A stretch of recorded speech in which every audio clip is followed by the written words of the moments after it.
தொகுதி மட்டுமல்ல, தமிழகம் முழுவதும் கடலூர் மாவட்டம், கடலூர் வெற்றி உறுதி என்கின்ற அளவிலே பொதுமக்களும் சரி, வியாபாரிகளும் சரி, நமது கூட்டணி கட்சியும் சரி, நமது தேசிய முப்படையினர் உழைத்து வாக்கு சேகரித்தார்கள். ஆனால் இன்றைக்கு இருக்கின்ற சூழ்நிலையிலே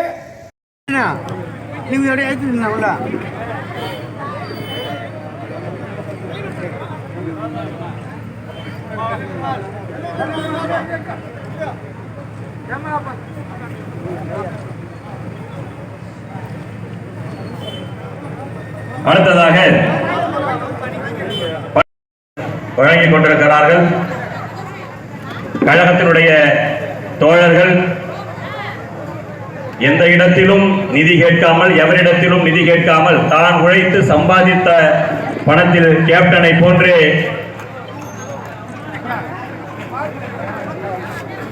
வறுமையை ஒழிப்பு தினமான கேப்டனுடைய பிறந்த நாளை முன்னிட்டு இங்கே நலத்திட்ட உதவிகள் வழங்கிக் கொண்டு இருக்கிறார்கள்.